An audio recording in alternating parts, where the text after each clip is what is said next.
संतश्रेष्ठ शिरोमणी संत तुकाराम महाराज, संत ज्ञानेश्वर महाराज, श्री संत मोरया गोसावी यांच्या पदस्पर्शानं पावन झालेल्या या पिंपरी चिंचवड नगरीमध्ये मी उपस्थित असलेल्या सर्व मान्यवरांचं मी सहर्ष स्वागत करतो.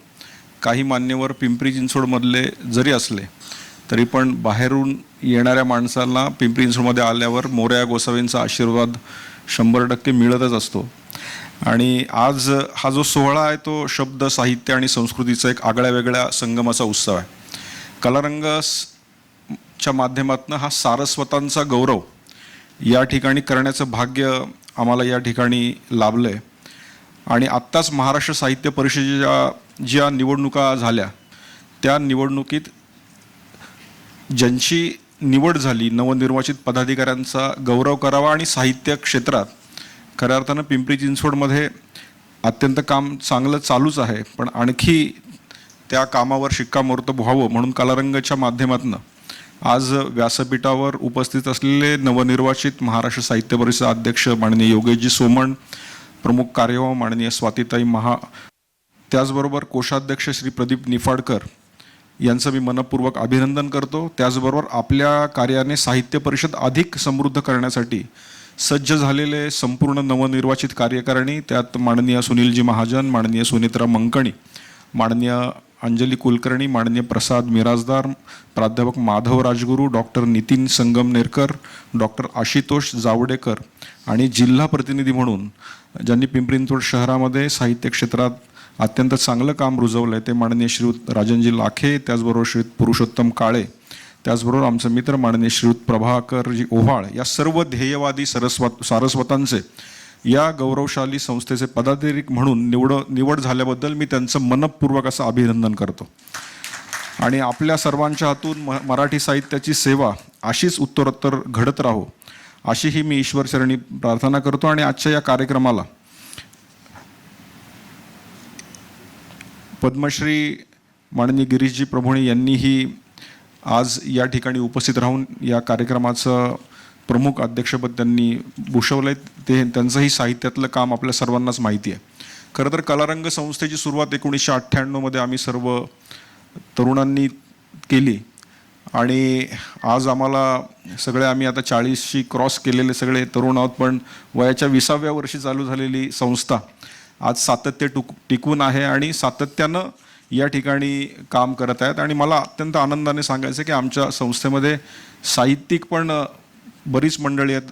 त्यामध्ये आमच्या आशा नेगी आहे, जिचं ब्युटी ऑफ लाईफ नावाचं पुस्तक आहे. कॅन्सर, स्वतः ती कॅन्सरमधनं गेली आणि तिला 35 राज्यस्तरीय पुरस्कार खरं तर मिळालेले आहेत. तिचं लव्ह इज लव्ह या एक कारण जगणं महत्त्वाचं असतं हे आणखी एक पुस्तक येतं आहे. त्याचबरोबर माझं मित्र राम गायकवाड याचं फिनिक्स भरारी नावाचं पुस्तक, स्लम टू मिलेनियम नावाचं आहे. अपयश एक नवा प्रारंभ त्याचं एक पुस्तक येतं आहे. The middle way to wealth असं एक त्याचं पुस्तक येतं आहे. त्याचबरोबर आमच्या संजना मगर आहेत, पुणे ते पानिपत, आभी आणि अनु, सांज सखी, आलबेली हिंदी हे एक पुस्तक आहे. काव्यसंग्रह आहे, चांदण्यांचा उंजळीत हे एक काव्यसंग्रह आहे. म्हणजे संस्थेमध्ये आमच्याकडे असे साहित्यिक मंडळी पण कार्यरत आहेत आणि त्याच्यामुळे संस्था आजही टिकून आहे.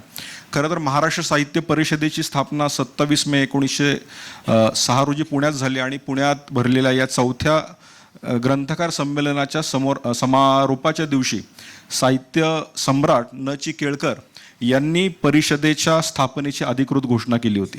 लोकमान्य टिळकांनी या ऐतिहासिक निर्णयाला मनापासून त्यावेळेस अनुमोदन दिलं होतं आणि ही संस्था महाराष्ट्रात खऱ्या अर्थानं साहित्यिकांच्या जपणुकीसाठी काम करेल असंही त्यावेळेस म्हटलं गेलं. आणि सुरुवातीच्या काळात मळेकर वाड्यातून सुरू झालेला हा प्रवास आज टिळक रस्त्यावरील स्वतःच्या भव्य वास्तूपर्यंत पोहोचलेला आहे, याचा सगळ्यांनाच अभिमान आहे. साहित्यकृतींना पुरस्कार देऊन प्रोत्साहित करणं आणि यासारख्या विधायक कार्यामुळे आज महाराष्ट्र साहित्य परिषदेची चळवळ ही महाराष्ट्रभर खऱ्या अर्थानं नावाजली गेली आहे. आणि म्हणूनच आज आम्हाला आनंद होतोय की आज ह्या साहित्य परिषदेचे चालवणारे सर्वच मंडळी आज पिंपरी चिंचवडमध्ये या ठिकाणी आवर्जून उपस्थित आहेत. मला या ठिकाणी आवर्जून सांगायचं आहे की आज आमच्या पिंपरी चिंचवड शहरामध्ये साहित्यामध्ये काम करणारे अनेक मंडळी या ठिकाणी उपस्थित आहेत. मी मगाशीच माननीय योगेशजींना म्हटलं, आमच्या कलारंगचा कार्यक्रम असेल आणि एखादा ॲक्टर येणार असेल तर रामकृष्ण मोरे नाट्यगृह, ज्याची कॅपॅसिटी 1,500 आहे, तेही कमी पडतं. पण आज साहित्यिकांचा कार्यक्रम आहे, त्यामुळं निवडक साहित्यिक आणि दर्दी लोकच आणि दर्दी साहित्यिकच आज इथं आलेत. त्यामुळं आज अनेक मंडळी समोर बसलेली आहेत. त्यात आमच्या माझी आई नगरसेविका अनुराधा गोरखे आहेत, त्याचबरोबर दुसऱ्या आमच्या नगरसेविका शिंदेताई आहेत, आमच्या सांस्कृतिक सेलचे आमचे शहराचे भाजपचे अध्यक्ष विजयराव भिसे आहेत, आमचे सुहासजी पोफळे आहेत, राजाभाऊ गोलांडे आहेत, महेश कुलकर्णी आहेत, राज आहिरराव दिसत आहेत, घावटे सर दिसत आहेत, आमचे मधू जोशी आहेत, त्याचबरोबर आमचे नाम फाउंडेशनचे तुषार शिंदे आहेत, आमचे मित्र धनंजयजी भिसे आहेत. तर अशी सर्व मंडळी, आज अनेक चेहरे दिसत आहेत आणि ही साहित्यातली मंडळी आज या ठिकाणी आली आहेत. आणि हा कार्यक्रम घेण्याचा मानस आणि खरं तर आम्ही सगळ्यांनी बसून ठरवलं, शैलेश आणि आम्ही. आणि त्याच्यानंतर मगाशी क्लिपमध्ये दाखवल्याप्रमाणे सांस्कृतिक क्षेत्रात काम करत असताना मराठी खऱ्या अर्थाने रुजली पाहिजे, मराठी भाषा ही लोकांना कळाली पाहिजे आणि याच उद्देशाने आपण ही मराठी भाषा टिकावी म्हणून साहित्यातली प्रेरणा विद्यार्थ्यांना मिळावी या इंटेन्शनने आपण हा कार्यक्रम केला. खरं तर मराठी भाषेचा वेगळाच डौल आहे. कुसुमाग्रजांची प्रलब्धता आणि शांता शेळकेंचं कोमलता जेव्हा आपल्या कानावर पडते तेव्हा असं वाटतं की जगातली सगळी श्रीमंती आपल्या पायाशी आहे. महाराष्ट्र साहित्य परिषद ही केवळ एक संस्था नाही, तर ती माय मराठीची पालखी आहे, जी आपल्या सगळ्यांना मिळून खांद्यावर 100% घेतली पाहिजे. त्यामुळे आज आपण जरी आज कलारंग म्हणून या ठिकाणी एकत्रित काम करत असलो तरी पण साहित्य परिषदेला खऱ्या अर्थानं जोडण्याचं काम कलारंग संस्था नेहमीच करेल. मी या ठिकाणी आपल्या सर्वांना सांगू इच्छितो की आज या सर्व कामाच्या निमित्तानं माननीय मुख्यमंत्री देवेंद्रजी फडणवीस यांच्याबरोबर काम करण्याची संधी मिळाली आणि म्हणूनच विधान परिषदेमध्ये वेळोवेळी त्या ठिकाणी वेगवेगळे विषय मांडण्याची संधी मिळाली. त्यामुळे महाराष्ट्र साहित्य परिषदेचा एक सभासद म्हणून तुम्ही मला कधीही आवाज द्या, विधान परिषद तुमचा आवाज म्हणून मी त्या ठिकाणी 100% आपले विषय मांडण्याचा मी प्रयत्न करेन. आणि सगळ्यात महत्त्वाचं, मी तुमचा मतदार आहे, मी मतदानही केलेलं आहे सगळ्यांनाच. त्यामुळं माझाही तेवढाच हक्क आहे. त्यामुळं आपण आवर्जून मला कुठल्याही गोष्टी सांगितल्या तर त्यावेळेस मला त्या ठिकाणी पुढे जाता येईल.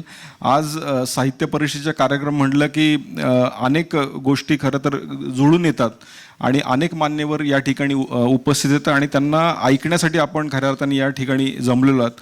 मी जाता आता एवढंच सांगेल की ज्या वेळेस महाराष्ट्र साहित्य परिषदेचं कुठलेही उपक्रम असतील, पिंपरी चिंचवड शहरामध्ये आमचे मान्यवर मंडळी साहित्य परिषदेचे सदस्य म्हणून काम करतातच आहेत, पण आपण ज्या वेळेस या कार्यक्रमासाठी या उपक्रमासाठी आपण आवाज द्याल त्यावेळेस आमची कलारंग संस्था संपूर्णपणे आपल्याबरोबर 100% उभी राहील. फक्त उभी राहणार नाही तर संपूर्ण कार्यक्रमाचा बोजा सर्व अर्थाने उचलल्याशिवाय आम्ही स्वस्थ बसणार नाही.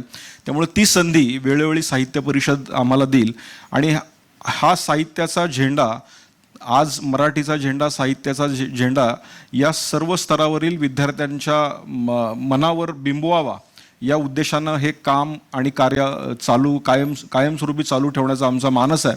त्यामुळे वेळोवेळी ज्या वेळेस साहित्य परिषद म्हणून आपण आम्हाला आवाज द्याल त्यावेळेस आम्ही आपल्यासाठी 100% आपला कार्यक्रम समजून 100% उभं राहिल्याशिवाय आम्ही स्वस्थ बसणार नाही. त्यामुळे आज पुन्हा एकदा मी माझ्या संस्थेच्या वतीनं, आमच्या सर्व परिवाराच्या वतीनं, आपण या ठिकाणी वेळात वेळ काढून या ठिकाणी आलात आणि आपण ह्या सन्मान स्वीकारण्यासाठी खरं तर आपण सज्ज आहात. आज या समोर बसलेले अनेक मंडळी आहेत, कारण योगेशजींविषयी जेवढं बोलू आपण तेवढं कमीच आहे. त्यांना आपण अनेक वर्षांपासून ओळखतो. त्यांचं साहित्यातलं काम असेल किंवा अभिनेता म्हणून काम असेल हे सगळ्यांनाच माहिती आहेत. आज प्रदीपजी निफाडकर पिंपरी चिंचवड शहराला चांगलेच माहिती आहेत, कारण या ठिकाणी चांगलेच याचा अर्थ चांगलेच असाच आहे, कारण ते पत्रकार म्हणून या ठिकाणी राहिलेले आहेत. त्यामुळे लोकमतमधनं चांगलं काम आणि राजकीय लोकांचं शाल जोडातलं काम, ही दोन्ही कामं त्यांना कशी पोचवायची म्हणून ते सगळ्यांना नावानेही ओळखतात आणि चांगल्या कर्मानेही ओळखतात. त्यामुळं निफाडकरांविषयी वेगळा आदर आम्हाला आहे. आज स्वाती मॅडम आहेत, त्याचबरोबर आज या ठिकाणी मी खरं तर प्राची जावडेकरांबरोबर मी काम केलेलं आहे, त्यांचे सुपुत्रही इथे जावडेकर सरांबरोबर काम केलेलं आहे. अनेक दिग्गज मंडळी या ठिकाणी ओवाळसर आहेत. या सगळ्या मान्यवरांना एकत्रित येऊन त्यांचा सन्मान करणं हा आमचा मुख्य उद्देश आहेच, पण त्यांना ऐकणं आणि त्यांच्या माध्यमातून ही चळवळ आणखी वृद्धिंगत करणं हा संस्थेचा मानस आहे. त्यामुळं मी आपल्या सर्वांचं पुन्हा एकदा या पिंपरी चिंचवड नगरीमध्ये सहर्ष असं स्वागत करतो आणि यापुढे जे उपक्रम आपल्या साहित्य परिषदेच्या माध्यमातून होतील ते सर्व उपक्रम कलारंगाच्या माध्यमातून जनतेपर्यंत लोकांपर्यंत पोहोचवण्याचं काम, मराठीचा झेंडा आणि साहित्याचा झेंडा सर्व स्तरावर पोहोचवण्याचं काम कलारंग संस्था नक्की करेल अशी मी आपल्याला ग्वाही देतो. धन्यवाद. जय हिंद, जय महाराष्ट्र.